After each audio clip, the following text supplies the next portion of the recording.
How 9/11 changed the aviation industry. Today's air travel experience is virtually unrecognizable compared to 2001. On September 11, 2001, 19 hijackers took control of 4 Boeing airplanes, 2 operated by American Airlines and 2 by United, and used them to carry out acts of terrorism that took the lives of nearly 3,000 people. 2 of the jetliners crashed into the World Trade Center towers in New York City. Another crashed into the Pentagon, and the 4th aircraft crashed in a field near Shanksville, Pennsylvania. The September 11 attacks had profound economic impacts, especially on the aviation industry. Shakeups in the major players in commercial aviation, in addition to new intensified security procedures, completely changed the landscape of the industry. Today, many aspects of the air transport experience would be unrecognizable to travelers prior to September 11, 2001. The commercial aviation industry in the United States had weathered economic downturns and predictable dips in revenue associated with the seasonal nature of leisure travel, but had not seen a crisis of the magnitude of the September 11 attacks. According to the International Air Transport Association, United States passenger airlines experienced a net loss of $8.0 billion in 2001, and revenues did not exceed 2000 figures until 2004. Unfortunately, the industry's rebound was short-lived. The 2008 onset of the Great Recession in the United States dealt another blow to commercial aviation. Severe financial turmoil led some of the largest airlines to file for bankruptcy, including Delta, Northwest, United, and U.S. Airways. The fallout would result in winnowing down from several major carriers to just 4.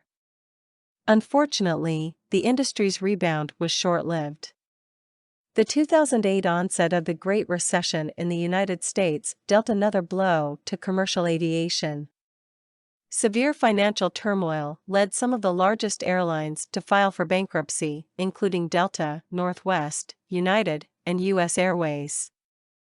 The fallout would result in winnowing down from several major carriers to just 4.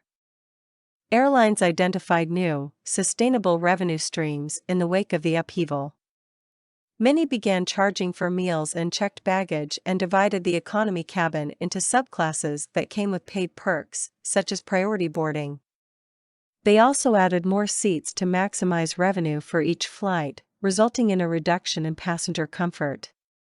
There had been no material changes to airport security procedures between 1973 and 2001. Security was handled by private contractors who were hired by the airlines. Travelers passed through simple metal detectors, and there was minimal luggage examination. Passengers could get to the gate without showing a boarding pass or even identification. But in November 2001, President George W. Bush signed the Aviation and Transportation Security Act, establishing the Transportation Security Administration, TSA. Passenger screening then became the purview of the federal government. A slew of new security regulations were implemented in the following years. In response to an attempted shoe bombing in December 2001, passengers were required to remove their shoes so that they could be screened separately. No sharp objects were allowed in the cabin, including such items as nail files and penknives. Basic metal detectors were eventually replaced by high-resolution, full-body scanners.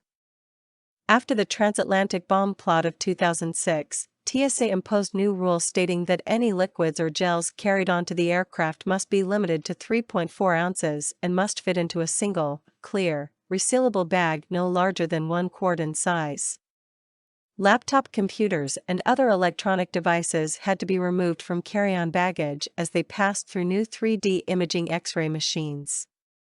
Beginning in March 2008, passengers could see TSA K-9 teams aiding the screening of baggage and even passengers in major airports throughout the United States. In December 2011, TSA introduced the PreCheck program, which allowed vetted travelers to avoid the long security lines in exchange for a 5-year membership fee of $85. The effects of the tragic events of September 11, 2001, will likely forever define the air travel experience, both in the United States and around the globe, as governments aim to prevent acts of terrorism.